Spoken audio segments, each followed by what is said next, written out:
स्थान मनोहर पूर्वोत्तर भारत। टेरेन जलग्रस्त धान के खेत और घने जंगल, जहां दुनिया में सबसे अधिक बारिश होती है। असाधारण परिस्थितियां, एक वैश्विक महामारी और राष्ट्रव्यापी लॉकडाउन। फिर भी किफायती, अबाधित और क्वालिटी 24/7 बिजली उपलब्ध कराने का लोगों से एक वादा। ये है विशाल north east region strengthening scheme NER2 power transmission project, जो बिजली की सबसे अधिक कमी वाले क्षेत्रों में से एक यानी पूर्वोत्तर भारत के लिए प्रकाश की एक किरण बनकर उभरा है। The real problem is in transporting that last unit of electricity to the most underserved of households, not only in India but around the world. While there's an abundance in production of power, there's a massive scarcity in the distribution and transmission of power. And that's precisely the problem that Sterlite Power wants to solve. पूर्वोत्तर भारत प्रकृति की अनुपम then है। ये शेष भारत से भूमि की एक पतली पट्टी से जुड़ा है, जो कि असम और पश्चिम बंगाल को जोड़ती है। पूर्वोत्तर भारत के प्रत्येक राज्य की एक विविध सांस्कृतिक विरासत है। इस क्षेत्र में भरपूर मात्रा में प्राकृतिक संसाधन और अद्वितीय जैव विविधता उपलब्ध है, परंतु यह इंफ्रास्ट्रक्चर और विकास से लंबे समय से अछूता रहा है।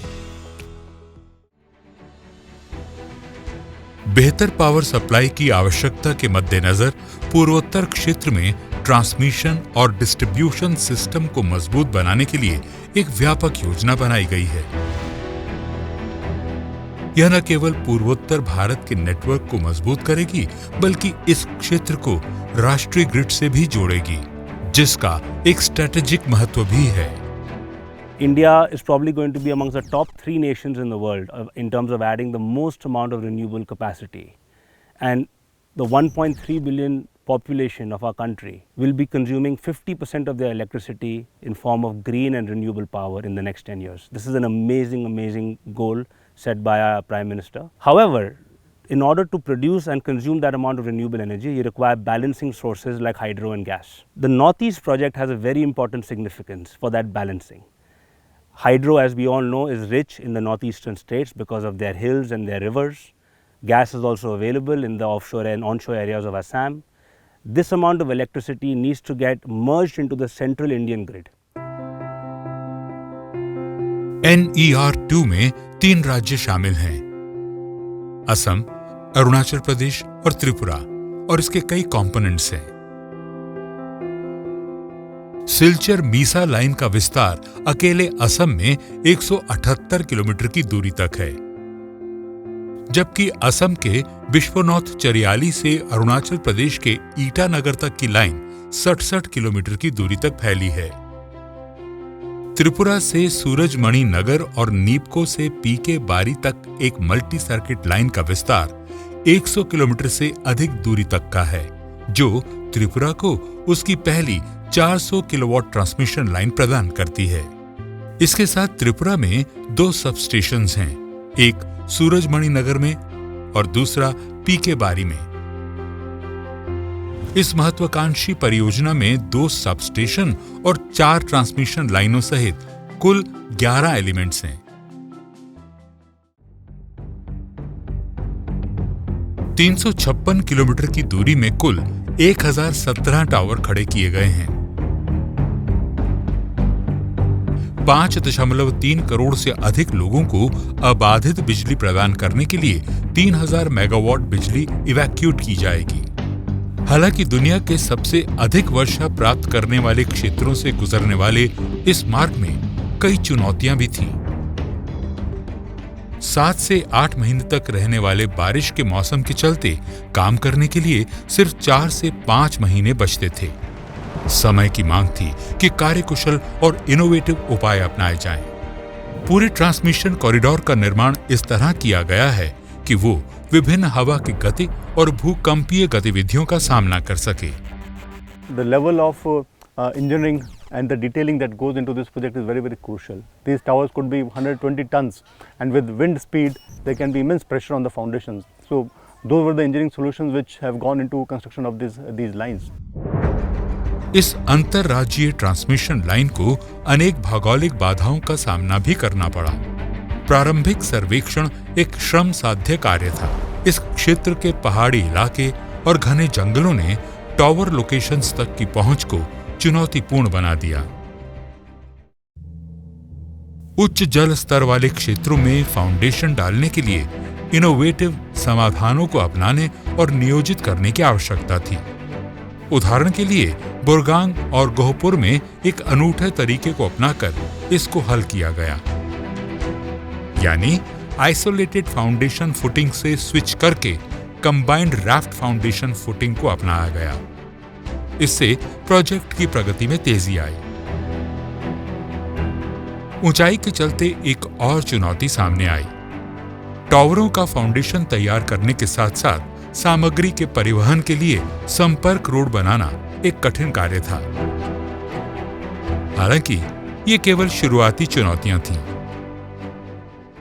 इसके तुरंत बाद एक भयावह वैश्विक महामारी ने आ घेरा, एक ऐसी बीमारी जिसको अपने जीवन काल में देखने की कल्पना शायद किसी ने कभी ना की होगी।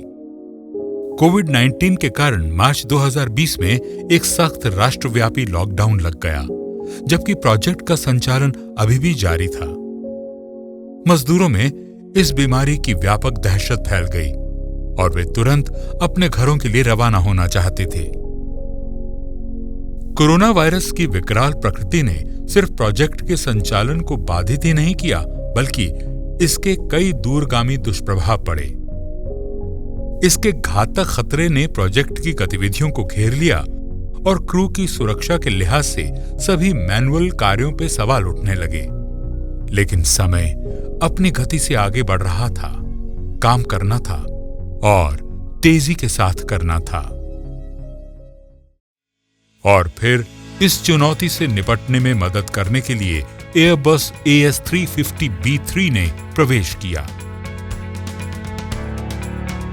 स्टरलाइट पावर वो पहली कंपनी थी जिसने जम्मू और कश्मीर में NRSS-29 ट्रांसमिशन कॉरिडोर के लिए 2016 में भारतीय विद्युत क्षेत्र में अत्याधुनिक हवाई टेक्नोलॉजी को तैनात किया था। NER-2 में इस हल्के हेलीकॉप्टर की मदद से मैनुअल हेड लोडिंग विधियों को मैकेनाइज किया गया, जिससे निर्माण सामग्री की आवाजाही सुरक्षित और एफिशिएंट हो गई। हवाई टेक्नोलॉजी के उपयोग से न सिर्फ खच्चरों का इस्तेमाल समाप्त हो गया, बल्कि इससे मैन पावर की आवश्यकता भी काफी कम हुई। These are basically underslung, special category underslung operations wherein we are shifting the transmission project load. So precisely we are mitigating the entire challenges of terrain and vegetation. Sterlite ने इतना appreciate काम किया, जो गच्ची कतवाना था उसको नहीं कता के आपका चौपर से आपका यहाँ एनवायरनमेंट को बचा के उन्होंने काम किया।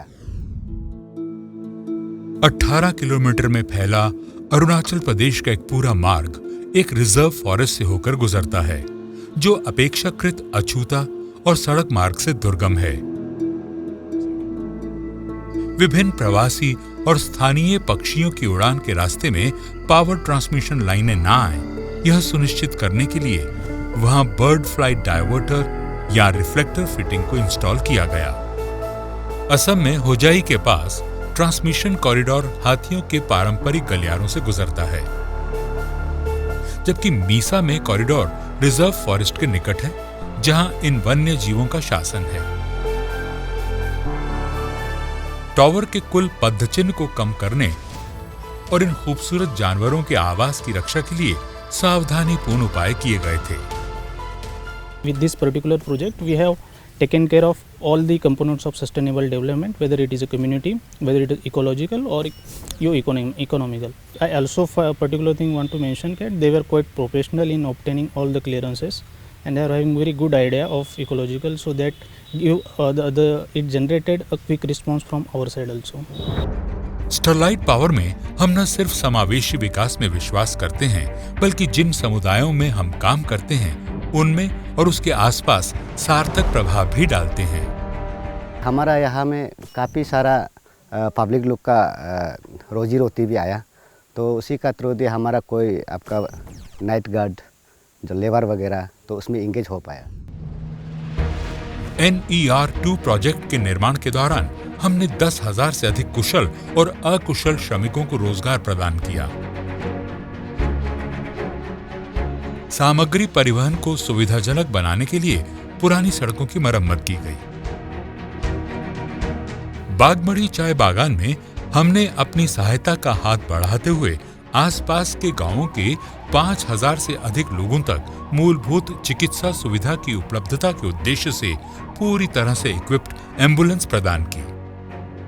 कई आजीविका प्रशिक्षण और कौशल कार्यक्रम आयोजित करने से लेकर कोविड-19 महामारी के दौरान निर्बल समुदायों को हर संभव सहायता प्रदान करने तक हम समुदायों के लिए सकारात्मक बदलाव लाते हैं और इसके लिए हमेशा प्रयास करते हैं। So far, I think they have done an excellent work. The project is being implemented and the company's involvement with other social activities. I think that will be a model for others because a lot of other projects are also coming up in this region. 48 महीनों के बाद अब corridor बनकर तैयार और charge हो गया है। स्थानीय स्तर पर जबरदस्त समर्थन और सहयोग के साथ हमने जिम्मेदारी पूर्वक और सस्टेनेबल ढंग से काम किया है। इसके साथ ही भारत के भविष्य में एक नए अध्याय की शुरुआत हुई है। एक और प्रोजेक्ट को सफलतापूर्वक पूरा करते हुए स्टरलाइट पावर में हम अपने मूल उद्देश्य पर खरा उतरना जारी रखे हुए हैं। ऊर्जा वितरण की सबसे कठिन चुनौतियों का सामना करते हुए मानवता को सशक्त बनाना।